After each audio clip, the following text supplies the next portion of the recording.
गिबियावनो बयखौबो बड' निउस इउटुब चेनेलनि गोदान खौराङाव बरायबाय। नोंथांमोननि थाखाय बे समाव माखासे खौरां लाबोदों। भिडिअखौ जोबजासे नायलांनो दाबाव आरो चेनेलाव गोदानब्ला अन्नानै साबस्क्राइब खालामना बेल आइकनआ अलाव होनानै ला आरो भिडिअखौ लाइक कमेन्ट शेयार खालामनो गुरै खावलायबाय। दानिया फैदो दिनैनि खौराङाव। गिबि खौराङाव दङ बनसु आरो आतसु फरायसा आफादा बिटिआरनि हाग्रा बिफाननि मावफुं सोद्रोमा रनजित बसुमतारीजों दाजानाय एनजिअनि हेंथायै गोख्रों खुद्रिखांदों।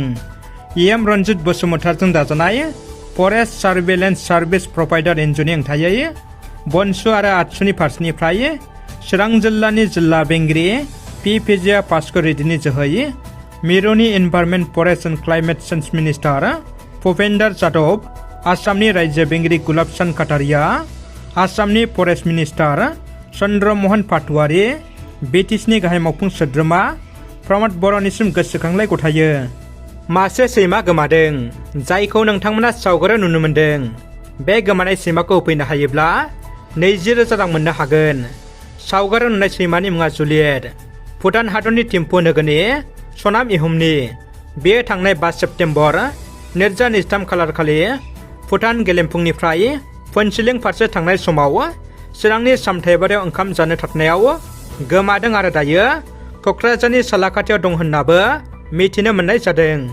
बिथाङा खावलायहरबावदि बे जुलियट मुंनि सैमाखौ सोरबाफोर मोनना बिथांनिसिम हरफिनोब्ला 20,000 रांनि बान्था होगोन होनना फोरमायहरबावदों।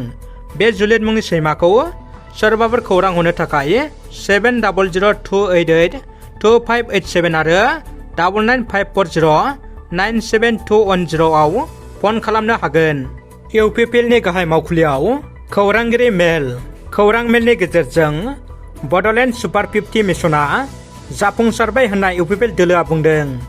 बड'फा उपेन्द्र ब्रह्म सुपार 50 कचिंनि फरायसाफ्रा एपिएससि आनजादनि लिरनाय आनजादाव सा 16 फरायसाफ्रा उथ्रिसार जानो हानायखौ जोबोद गोजोननाय फोरमायदों।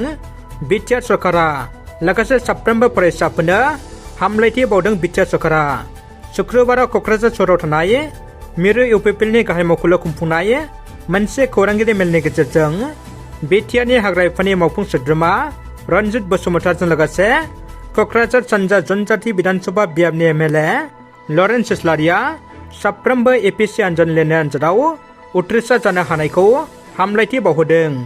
प्रमद बर' दैदेननाय बिटिआर सरकारा सुबुं सम्पद सोरजिनायनि थांखिजों बेसेन नाङै Bodofa Upendra Brahma super 50 mission, medical engineering आरो इउपिएससि एपिएससि आनजादनि थाखाय कचिं होनाया थारैनो जोबोद बाख्नायथाव जादों होनना बिथांमोना बुंथियो। आरो बिटिआर सरकारा लानाय मोनफ्रोमबो बिथांखिया मोनसेनि उनाव मोनसे जाफुंसार जानो हादों होननानै बिथांमोना बुंबावो। मख'नो गोनांदि एपिएससि मेन्स आनजादाव गासै 133 बर' फिसाफ्रा बे समाव उथ्रिसार जानो हादों। जायफोर रांनि गोनांथि जादों बिथांमोना खम सुदाव मबाइल एपनि गेजेरजों लन लानो गोसो बिथांमोना लानो हागोन। जायफोर बिथांमोना फार्स्टआव लन लागोन बिथांमोना 500-1,000निफ्राय लानो हागोन। लनखौ फिन सुख'ब्ला आरो लाफिननो हागोन। बिदिनो लनखौ लाबाय थाबा बांसिन मोनलांबाय थागोन। एपनि लिंकआ डिसक्रिपसनाव दङ, डाउनलड खालामदो। भुटान हादरनि राजाया आसामाव दावबायफैदों। आसामनि गिबि मन्थ्रि डक्टर हिमन्त बिश्व शर्माजों लोगोसे आसामनि केबिनेट मिनिस्टारफ्रा भुटाननि राजा जिग्मे केसार नकमुयेल वांचुक बिथांखौ गुवाहाटीनि लकप्रिय गपिनाथ बरदलै बिरखं गाथोनाव लोगो हमना बरायदों। मख'नो गोनांदि माखासे गोनांथार खामानिखौ लाना भुटान हादरनि राजाया आसामाव दावबायफैदों होनना बे समाव मिथिनो मोन्दों। जोबोद दुखुनि खौरां, मिरु बनसुनि सोलोंथाइ नेहाथारि प्रेम ईश्वरी आरो बे बुहुमाव गैलिया। चिरां जिल्लानि फाराव भुटान सीमा ओनसोल आनन्द बिटिनिनि थागिबि मिरु बनसुनि सोलोंथाइ नेहाथारि प्रेम ईश्वरीया आरो बे बुहुमाव गैलिया। बृहस्पतिबारनि सानजौफुनि 11 रिंगासोआव बे बुहुमखौ नागारनानै अरायनि थाखाय जोबथाहांबोयो। जाथायनि सोमोन्दै मिथिनो मोननाय बायदिब्ला प्रेम ईश्वरीया लामाजों थांबाय थानाय समाव दंफाङाव बाथुमना थानाय बेरेमा बासाखौ दाउ सोबनायनि उनाव बेरेफ्रा प्रेम ईश्वरीखौ जुफबना जोखोम खालामो। जोखोम जानाय प्रेम ईश्वरीया देहा फाहामसालियाव फाहामथाय लाबाय थानाय समावनो अबथिराय रुंसारि जालाङो। बिथांनि अबथिराय रुंसार जानायाव गोथौ दुखु मोननाय फोरमायदों बनसुनि आफादगिरि बनजित मन्जिल बसुमतारीजों लोगोसे फरायसा आफादनि गासै मावथिफोरा। लोगोसे बिथांनि जिउ आत्माया जाहाथे सोरगोआव आलो गोजोनै थानो जायगा मोनो बिनि थाखाय इसोरनाव आरज गाबदों।